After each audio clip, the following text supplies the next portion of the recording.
ஆண்பு நேயர்களுக்கு பணிவான வணக்கம்.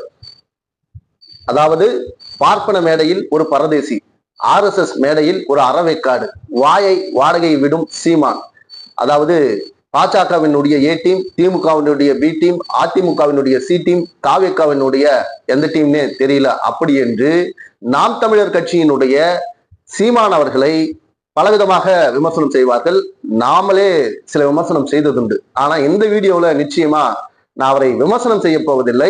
எனக்கு தெரிந்த ஒரு நிதர்சனமான உண்மையை இந்த காணொலியில் பதிவு செய்ய வேண்டும் அப்படி என்பதுதான் என்னுடைய நோக்கம். ஆகவேதான் இந்த காணொலியை நான் பதிவு செய்கிறேன்.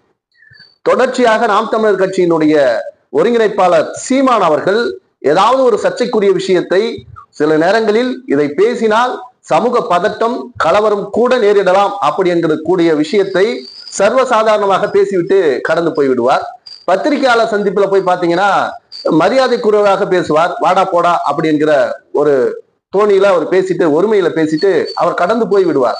ஆனால் அதற்கான விளைவுகள் எதுவுமே நடக்காது. அதாவது எதிர் விளைவுகள். சீமான் பேசியதற்கு யூடியூப் சேனல்ல ஒரு சில தோழர்கள் அதற்கான கருத்துக்களை பதிவு செய்வார்கள். அதோடு அது நின்று போய்விடும்.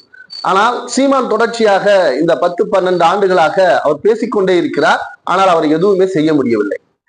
ஏன்? அவர் கையில் எடுத்திருப்பது தமிழ் தேசிய அரசியல், ஈழ அரசியல். அவர் தலைமையாக கொண்டிருப்பது, தன் உயிராக நேசிப்பது மேதகு தலைவர் பிரபாகரனை. அதற்கும் இவர் பேசுகிற அரசியலுக்கும் இவர் செய்கிற செய்கைக்கும் கொஞ்சம் கூட சம்பந்தம் இல்லாம தான் பல விஷயங்கள் தொடர்ச்சியா நடந்துகிட்டே இருக்கு. நாம் தமிழர் கட்சியினுடைய சீமான் அப்படின்னாலே அவர் சர்ச்சையில் நிறைய சிக்குவார். அது அரசியல் ரீதியாகட்டும் அல்லது பெண்கள் விஷயத்தில் தனிப்பட்ட முறையில் ஒரு வழக்கு நடந்து அது முடிவுற்று போய்விட்டது. ஆக அது கடந்து போனாலும் இப்படி சர்ச்சைக்குள்ளாகவே இருக்கக்கூடிய ஒரு மனுஷன் எப்படி ரசிக்கப்படுகிறான், எப்படி ஒரு குறிப்பிட்ட கூட்டத்தால் பின்பற்றப்படுகிறார் அப்படின்னு பார்த்தோம்னா 2 விஷயம் இருக்கு. முதல் விஷயம், சீமான் ஆரம்ப காலகட்டத்தில் பெரியாரிய கருத்துக்களை, திராவிட கருத்துக்களை ரொம்ப ஆழமாக, அழுத்தமாக மேடையில் பேசி தமிழ்நாட்டில் ஒரு மிகப்பெரிய ஒரு பேச்சாளராக அறியப்பட்ட ஒரு முகம். அந்த முகம் அப்படியே ஈழத்தை கையில் எடுக்கும் போது, தமிழ் தேசியத்தை பேசும்போது எல்லோரும் மயங்கி போனார்கள், அவர் பக்கம் கிறங்கி போனார்கள். இதுதான் உண்மை. ஆனால் போக போக சாயம் வெளுக்க வெளுக்க இதுதான் சீமான் என்று தெரிந்து கொண்டு அவருக்கு அப்படியே ஒரு இமேஜ் போயிட்டே இருக்குன்னு வச்சுங்களா. திரள்நிதியால் தன் குடும்பத்தை வளர்த்தவர் அப்படின்னு சொல்லுவாங்க. அப்படி திரள்நிதியால் வளர்ந்தது அவர் மட்டுமல்ல, அவரால் சில சாட்டைகள், கொட்டைகள் இப்படியெல்லாம் வளர்ந்து அப்படியே கூடவே எழுந்து வரும்போது இப்போ சீமான் யார் அப்படி என்ற முகத்திரை கிழித்தெறியப்பட்டது. ஆகவே அவர் நேரடியாக யாருக்கு வேணாலும் எப்படி வேணாலும் பேமெண்ட் கொடுத்தா பேசுவேன் அப்படி என்கிற ஒரு நிலையில் தான் இப்போ வந்திருக்கிறார். குறிப்பா பாஜகவை தாக்க வேண்டும் என்று இந்த பக்கம் திமுக ஒருவேளை பேமெண்ட் கொடுத்தாலும் அவர் பேசுவாரு. பாஜக சனாதனத்தை தூக்கி பிடித்து பேசுங்கள், நீங்கள் பார்ப்பனத்தை ஆதரித்து பேசுங்கள்னு சொன்னா RSS மேடையிலையும் போய் நின்றுகிட்டு திராவிடத்தை எதிர்த்து பேமெண்ட்டுக்காக பேசுவார் அப்படி என்பது எல்லோருக்கும் தெரிந்து போய்விட்டது. அப்புறம் அவரை நம்ம விமர்சனம் பண்ணி என்ன பண்ண போறோம்? ஒண்ணுமே இல்லை, வேற ஒரு கூந்தலும் இல்லை அப்படின்றதுதான் நிதர்சனமான உண்மை. இப்போ RSS அந்த பார்ப்பன மேடையில் பாரதியை பற்றி அவர் பேசுகிறார். பார்ப்பனர்களால் தொல்லை கொடுக்கப்பட்ட, அதிகமாக தொல்லை கொடுக்கப்பட்ட ஒரு நபர்னா பாரதி. அவர் கொண்ட அந்த சித்தாந்தங்கள், அவர் யோசிச்ச விஷயங்கள் எல்லாமே பார்ப்பன அந்த தர்மத்துக்கு, சனாதன தர்மத்திற்கு எதிரானது என்று பாரதியார் அவர்களை ரொம்ப தொல்லை கொடுத்தது இந்த பார்ப்பனர்கள் தான். அப்படி இருக்கும்போது அந்த பார்ப்பன மேடையில் ஏறி நின்று கொண்டு பாரதி அவர்களை பற்றி பேச வேண்டிய அவசிய கூந்தல் சீமானுக்கு ஏன் அப்படின்னு தெரியல.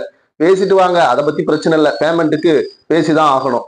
அடுத்த கட்டமாக அதாவது தமிழ்நாடு என்கிற அந்த பெயரை பாரதி தான் முதலில் பாடினான். என் பாட்டன் பாரதி தான் பாடினான். நாங்க இல்லைன்னு சொல்லலையே, பாரதி எங்களுக்கும் பாட்டன் தான். பாரதி எங்கள் திராவிட இனத்தின் சொத்து. நாங்களும் பாரதியை கொண்டாடுகிறோம். நாங்கள் பாரதியை ஒரு பார்ப்பனராக பார்க்கவில்லை, ஒரு நல்ல மனிதராக, ஒரு சமூக சீர்திருத்தவாதியாக தான், நாங்கள் சமூக நீதி காவலராக தான் பாரதியை பார்க்கிறோம். ஏன்னா அவர் பெண் அடிமையை ஒருபோதும் விரும்புவதில்லை, சாதியை ஒருபோதும் அவர் ஏற்றுக்கொண்டது இல்லை. அப்போ அவர் எங்களுக்கானவர் அப்படி என்றுதான் நாங்கள் ஏற்றுக்கொண்டிருக்கிறோம். தமிழ்நாடு அப்படின்னு அவர் தான் பாடினாரு. இப்ப என்ன பிரச்சனை? அண்ணா அவர்கள் தமிழ்நாட்டுக்கு பெயர் வைத்ததாக இவர்கள் பீத்திக் கொள்கிறார்கள் அப்படின்னு சொல்லி ரெண்டையும் கம்பேர் பண்ணி எங்க சிண்டு முடிஞ்சு விடுற வேலையை பாக்குற? உன்னை பேமெண்ட்டுக்கு பேசிட்டு தானே வர சொன்னாங்க சீமான். நீ வழக்கம் போல நீ பாக்குற அந்த தொழில் மாமா, அந்த வேலையை போய் அங்க பாக்குறது ரொம்ப தப்பான வேலை இல்லையா? ஆக தமிழ்நாடு என்கிற பெயரை வைத்தது பேரறிஞர் பெருந்தகை அண்ணா அவர்கள் என்பது சட்டப்பூர்வமாக இத முதல்ல புரிஞ்சுக்கணும். இவர் போய் மேடையில சொல்லுவார், அறிவு இருக்கிறவன் அறிவு இல்லாதவன், அறிவு எப்படிதான் எல்லாருக்கும் ஒரே மாதிரிதான் இருக்கும், அதை பயன்படுத்துகிறவன் பயன்படுத்தாதவன். சீமான் அறிவை பயன்படுத்துகிறவர். அவர் முட்டாள்லாம் கிடையாது, பைத்தியம்லாம் கிடையாது, ரொம்ப காரிய பைத்தியம், தெளிவாக சிந்திக்கிற ஒரு நபர். அவருக்கு தெரியும் இந்த தமிழ்நாட்டில் நம்ம எப்படி குட்டிக்கரணம் போட்டாலும் திராவிட கட்சிகளை தாண்டி ஆட்சிக்கெல்லாம் வர முடியாது. சனாதனத்தை தூக்கி பிடிச்சாலும் சரி, இறக்கி பிடிச்சாலும் சரி, நமக்கு ஓட்டு விழாது. ஆக பேமெண்ட்டுக்கு நம்ம எங்க வேணாலும் பேப்பய மாதிரி பேசிட்டு போலாம், அப்படி என்பதுதான் சீமானின் நோக்கம். இங்க எப்படி பிரபாகரன் அவர்களையும் தந்தை பெரியார் அவர்களையும் ஈரோடு மண்ணில் நேரெதிர் திசையில் நிறுத்தி ஒரு விவாதத்தை உண்டு பண்ணி வாயில மண்ணும் பேக்ல ஆயிலும் தடவி சீமான ஓட விட்டாங்களோ, அதே மாதிரி இப்போ தேர்தல் வர இந்த காலகட்டத்தில் பாரதியையும் பெரியாரையும் அண்ணாவையும் 3 பேரையும் வச்சு ஒரு சர்ச்சையை உண்டு பண்ண வேண்டும். இது RSS கொடுத்திருக்கிற ஒரு அஜெண்டா. அதை சீமான் முயற்சி செய்து பார்த்தார். முடிவு என்னன்னு பார்த்தா அது தோல்விதான். பேமெண்ட் சக்சஸ், கண்டென்ட் ஃபெயிலியர், அந்த மாதிரி ஒரு மேட்டர் தான் சீமான் நடத்திய அந்த விதம். சீமானுக்கு ஒண்ணு மட்டும் நல்லா தெரியும், நம்ம என்ன பேசினாலும் நமக்கு எதிராக எந்த ஒரு அரசியல் இயக்கமும் ஆளுங்கட்சியும் எதிர்கட்சியும் எதிர்ப்பு மட்டும்தான் தருவாங்களே தவிர நம்மளை அவங்க சீண்ட மாட்டாங்க, கைது பண்ண மாட்டாங்க, நல்லாவே தெரியும். அதற்கு முக்கிய காரணம், இப்போ ஒரே மேடையில நின்று பேசிட்டு அங்கிருந்து கிளம்பி கீழே இறங்கி போயிட்டு யார கேவலமா வண்டியா திட்டினாரோ, உதாரணத்துக்கு தமிழிசை சவுந்தரராஜன் அவர்களை பக்கத்து தெருவுல பிரஸ் மீட்ல காரி துப்பிட்டு அடுத்த தெருவுக்கு வரும்போது, அக்கா உங்களை பத்தி தான் நினைச்சிட்டு இருந்தேன், உங்களை பார்க்க எவ்வளவு சந்தோஷமா இருக்கு அப்படின்னு பேசுகிற அளவுக்கு திறம் கொண்ட ஒரு நபர் தான் சீமான். அப்படிப்பட்ட சீமானை என்ன செய்து விட முடியும்? சரி போ அப்படின்னு தான் விட்டுட்டு போக முடியும். அந்த அளவுக்குத்தான் சீமான். சீமானை திராவிட முன்னேற்ற கழகத்தோடும் தொடர்பு இருக்கிறது, பாஜகவோடு தொடர்பு இருக்கிறது, அதிமுகவோடு தொடர்பு இருக்கிறது, எல்லோரோடும் சீமானுக்கு தொடர்பு இருக்கிறது. ஆகவேதான் அவர் ரொம்ப சர்வ சாதாரணமா என்னை எவனாலும் ஒன்றும் பண்ண முடியாதுன்னு போய்கிட்டே இருக்கார். ஆனால் இதை புரியாத மக்கள் தான் சீமான் திராவிடத்தை எதிர்க்கிறார். பார்ப்பன கடப்பாறையை கொண்டு திராவிடத்தை இரண்டாக புலப்பேன், இந்த மாதிரியே பேசிட்டு இருந்தா சீமான் உன்னை நடுவுல போட்டு 2ஆ தமிழ்நாடு பொழந்துரும். இதை எப்போதும் மறந்து விடாதீர்கள். பார்ப்பன கடப்பாறையை கொண்டு திராவிடத்தை நீங்கள் இடிக்க முயற்சித்தால் அந்த கேப்ல உங்களை போட்டு முதல்ல உங்களை பொழப்போம், அப்புறமா பார்ப்பன அந்த சனாதன தர்மத்தை ஒழிப்போம் அப்படி என்பதை தமிழ்நாடு மக்கள் மீண்டும் மீண்டும் நிரூபிப்பார்கள். நீங்கள் ஒருபோதும் மனித நேயத்தை கையில் எடுத்துக்கொண்டு வந்தால் சமாதானம், ஆனால் இந்த சனாதனத்தை கையில் எடுத்துக்கொண்டு வந்தால் உங்களுக்கு திராவிட கடப்பாறை என்ன செய்யும் என்பதை தமிழ்நாடு உணர்த்தும். நீங்கள் அதை மட்டும் மனசுல ஞாபகத்துல வச்சுக்கோங்க.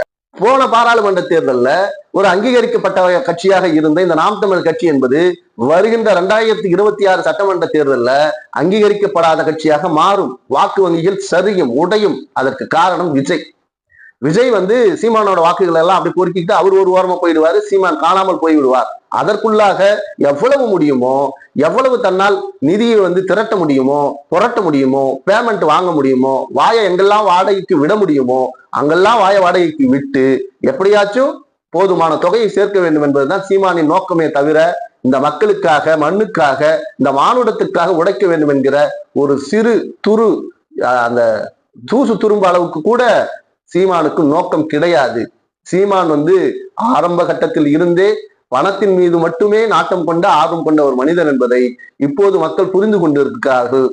ஆகவே சீமான விமர்சனம் செய்வது, அவர் குறித்து பேசுவது, இது எல்லாமே வீண் வேலைதான். ஏன்னா சீமானை குறித்து பேசினால் நமக்குத்தான் அது நேர விரயம்.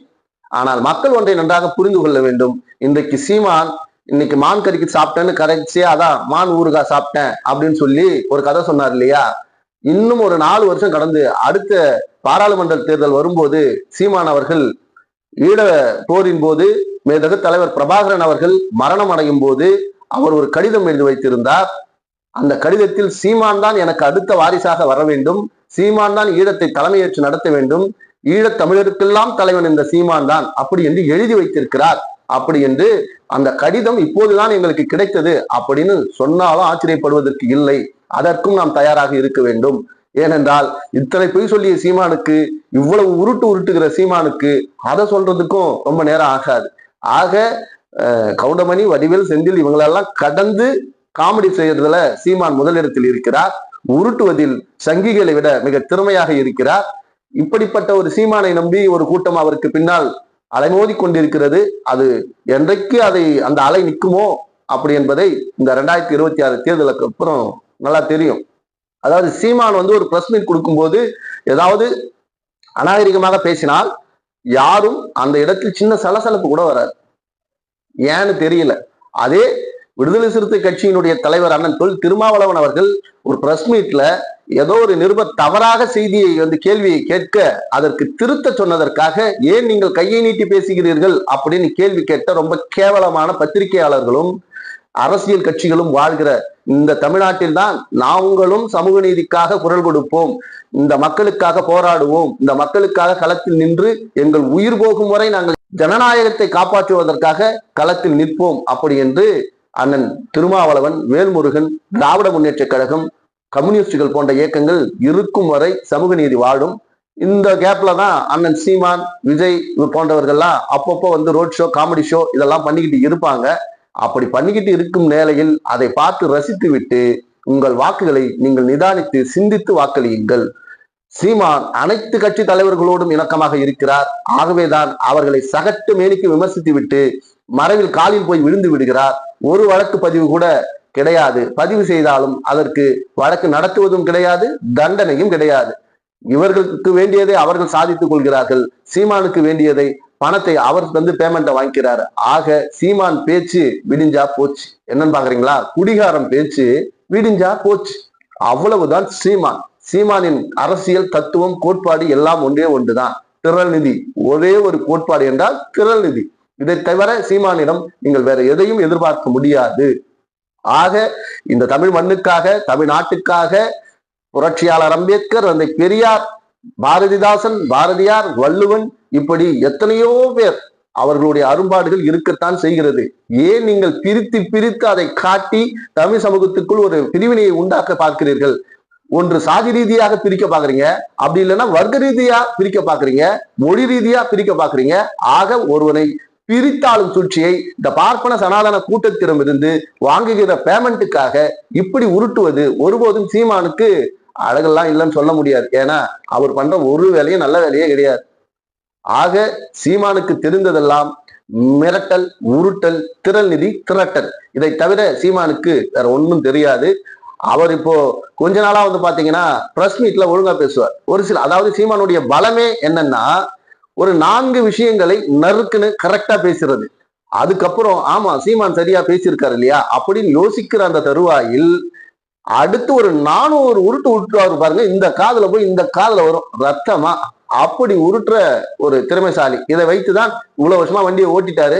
இன்னும் இருக்கிற காலங்களையும் அண்ணன் மிக சிறப்பாக உருட்டி முடிந்தவரை திரள் நிதிகளை திரட்டி ஆமை குஞ்சுகளை அப்படியே நடுத்தெருவில் விட்டு அவர் நன்றாக வாழ வேண்டும், அவர் குடும்பம் நன்றாக வாழ வேண்டும்.